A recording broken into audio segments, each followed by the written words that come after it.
Alfred et moi avions l'œil dessus depuis un long moment. Amateurs de lieux étranges, cette vieille ruine isolée au milieu de la friche industrielle avait tout pour nous combler. Mais à présent nous étions pressés, car on parlait de la démolir. Mais, direz-vous, qu'avait-elle donc d'effrayant? A priori rien. Cependant l'histoire de son dernier occupant avait de quoi intriguer. Vieille demeure de bourgeois déshérités, elle s'était trouvée progressivement entourée d'usines, et ses propriétaires fauchés étaient pressés de demandes de la part des patrons, qui ne voulaient rien tant que les voir partir et planter leur cheminée à la place. Dans les années 50, alors que la reconstruction battait son plein, il ne restait plus dans la maison que l'ultime représentant d'une dynastie éteinte. Le vieil homme tint le maquis les années durant, et ce ne fut qu'à sa mort qu'il vida les lieux. C'est du moins la version officielle. Car on raconte que, plutôt que d'être emporté par une crise cardiaque, il disparut sans laisser la moindre trace. Mais le plus étrange n'est pas là, mort ou disparu, de toute façon il n'était plus là. Qu'est-ce qui retenait alors les patrons de raser la bâtisse et de régler l'affaire une fois pour toutes? Pas un ne se prononça à ce sujet, et tous sont morts à présent. Puis la récession frappa, les usines s'arrêtèrent les unes après les autres, et la maison seule resta, au milieu des herbes du terrain vague, triomphante et ironique. Attendant le soir pour être au mieux dans l'ambiance, Alfred et moi nous mîmes donc en route, pour explorer la bâtisse. La zone était désespérément vide, et nous ne croisâmes personne. Nous pénétrâmes dans la maison alors que le jour déclinait. Les pièces étaient vides, le plancher poussiéreux.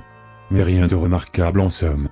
Nous avions passé toutes les chambres en revue, bombardant les vieux murs de clichés, et, un peu déçus, nous nous apprêtâmes à partir. Jusqu'à ce que je remarque à côté du couloir d'entrée une porte que nous n'avions pas aperçue en entrant. Vous voyez ici la dernière photo que j'ai pu prendre ce soir-là, après quoi je n'avais plus de pellicule. Les murs de la pièce étaient couverts d'une incroyable abondance de moisissures. Toutes les boiseries, tout le plafond, sillonnaient d'éclairs blancs et filamenteux. Il régnait dans l'atmosphère humide une persistante odeur de moisi, et le parquet ramolli par les ifs enfoncé à chaque pas. Les filaments s'accumulaient dans les coins de répugnant à main.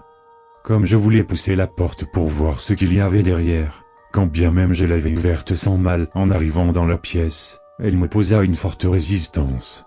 Les moisissures se collaient aux charnières et l'empêchaient de tourner dans ses gonds. Puis elles cédèrent d'un coup, et la porte claquait bruyamment. Ce qu'il y avait derrière me marquera à jamais. C'était la silhouette d'un homme, comme peinte sur le mur par des amas de moisis. Nous étions tous deux choqués, essayant de croire à un simple hasard. Tout en tentant de masquer ma peur, je proposai de partir et, sans attendre de réponse, me diriger vers la porte. Elle était bloquée. J'ignore comment, mais les moisissures s'étaient introduites dans les creux et adhéraient fortement. En me voyant tirer vainement à la poignée, mon ami vint prendre ma place tout en dégainant son canif. Je ne saurais dire combien de temps il s'acharna ainsi sur la masse blanche qui ceignait la porte, mais entre-temps la nuit était tombée et nous commencions à désespérer. Alors que lui, dans sa panique, s'acharnait à poignarder le joint, moi, assis dans un coin, adossé au mur, pleurnichais en silence en songeant que nous étions piégés ici pour toujours. Dans la lumière nocturne, je croyais voir lui à la moisissure, je les voyais ramper lentement vers moi. Au milieu de la nuit, épuisés et terrorisés, nous avions cessé d'appeler à l'aide. Toute la zone était déserte, et nous étions convaincus à présent d'avoir hurlé dans le vide pendant tout ce temps. La fenêtre, la seule issue, portait une forte grille qu'on ne pouvait espérer franchir sans outils. Nous nous croyions bel et bien perdus. Imaginez alors notre surprise d'entendre quelqu'un entrer. Les pas se dirigèrent vers nous, et nous criâmes plus que de raison pour attirer son attention. La personne se plaça devant la porte. Et l'ouvrit sans difficulté. La voix d'un vieil homme nous susurra un filet laconique, et nous le remerciâmes en pleurant de joie.